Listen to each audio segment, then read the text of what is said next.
humor, heart, and heroism to the Resistance. And let's not forget the legendary Carrie Fisher as General Leia Organa. Fisher passed away in 2016, but Abrams cleverly used unused footage from The Force Awakens to craft Leia's role, giving her a meaningful presence that honors her legacy. It's a beautiful send-off for one of Star Wars' most iconic characters. The supporting cast is just as impressive. You've got Mark Hamill as Luke Skywalker, whose presence carries the weight of the original trilogy. Anthony Daniels shines as C-3PO, bringing humor and heart to the saga's favorite protocol droid. Billy D. Williams returns as the suave Lando Calrissian, a fan favorite from The Empire Strikes Back and Return of the Jedi. Newcomers like Naomi Ackie as Janna and Kerry Russell as Zori Bliss add fresh faces to the mix, while veterans like Ian McDiarmid as Emperor Palpatine and Joonas Suotamo as Chewbacca keep the saga's legacy alive. Other stars include Domhnall Gleeson as General Hux, Richard E. Grant as Allegiant General Pryde, Lupita Nyong'o as Maz Kanata, and Kelly Marie Tran as Rose Tico. This ensemble is a perfect blend of old and new, making the galaxy feel alive and interconnected. The music. Oh, the music. John Williams, the maestro behind every Star Wars film, returned to compose the score for The Rise of Skywalker, marking his final work on the franchise. His music is the soul of Star Wars, weaving themes from across the saga into a score that's both nostalgic and new. From soaring orchestral pieces to haunting melodies, Williams' work elevates every scene, whether it's a heart-pounding space battle or a quiet emotional moment. If you've ever gotten chills from the Star Wars theme, you're in for a treat with this score. Let's talk production, because this movie is a technical marvel. Principal photography kicked off on August 1st, 2018, at Pinewood Studios in Buckinghamshire, England, with additional filming in Wadi Rum, Jordan.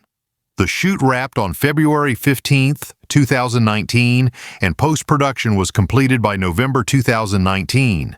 Abrams allowed more improvised acting than in the previous films, giving the cast room to breathe and bring their characters to life.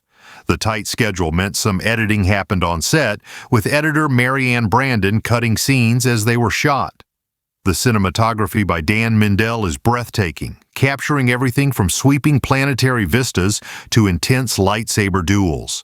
The production design by Rick Carter and Kevin Jenkins creates vivid new worlds, while the visual effects, nominated for an Oscar, bring the galaxy to life with stunning realism. From massive starships to adorable droids like BB-8 and the new fan-favorite D-O, the craftsmanship is top-notch. Now, why should you watch this movie?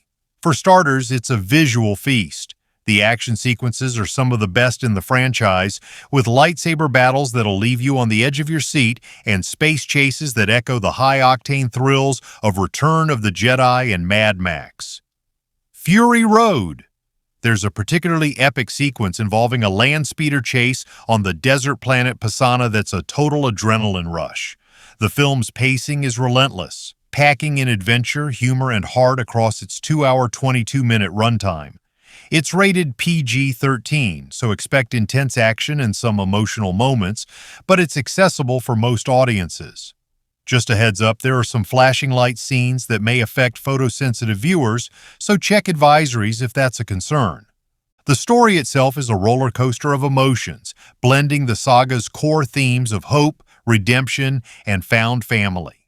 Without spoiling anything, I can say it follows Rey, Finn, and Poe as they lead the Resistance against the First Order in a galaxy-spanning quest. The film dives deep into the Force, exploring its mysteries and delivering moments that'll resonate with longtime fans and newcomers alike. It's packed with callbacks to the original and prequel trilogies, but it also introduces new characters and planets that expand the Star Wars universe. Whether you're here for the nostalgia or the new adventures, there's something for everyone.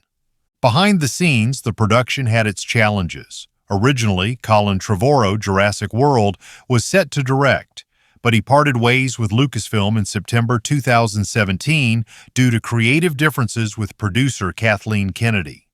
Abrams stepped in, bringing his signature style to the project. The script went through rewrites, with Jack Thorne contributing before Abrams, and Terrio finalized it. George Lucas even provided a story treatment, ensuring the film stayed true to the saga's roots. The title, The Rise of Skywalker, was kept under wraps until its reveal at Star Wars Celebration in April 2019, adding to the hype. And let's not forget the documentary The Skywalker Legacy, which offers a behind-the-scenes look at the making of the film, from the epic speeder chase to the creation of new creatures and droids. The film's reception was mixed, but that's part of what makes it so fascinating. Critics praised the performances, especially Daisy Ridley and Adam Driver, and the stunning visuals, but some felt it leaned too heavily on nostalgia or struggled to tie up the trilogy's loose ends. On Rotten Tomatoes, it has a 52% critic score, but an 86% audience score, showing that fans found plenty to love. Some called it a fan service film, packed with Easter eggs like Lando's classic line, "I've got a bad feeling about this," and references to the saga's 42-year history. Others appreciated its emotional payoffs and the way it honors characters like Leia. It earned 3 Oscar nominations: Best Original Score, Best Visual Effects, Best Sound Editing, and 3 BAFTA nominations, proving its technical prowess. For Star Wars fans, this movie is a love letter to the saga. It's got everything you adore: lightsabers, droids, starships, and the Force. It's a chance to see your favorite characters, Rey, Finn, Poe, and more, face their biggest challenges yet. For newcomers, it's an accessible entry point, with enough context to follow along and enough spectacle to keep you hooked. The film's themes of standing up to evil, finding your place in the universe, and honoring those who came before you are universal and inspiring. So why should you watch Star Wars: The Rise of Skywalker?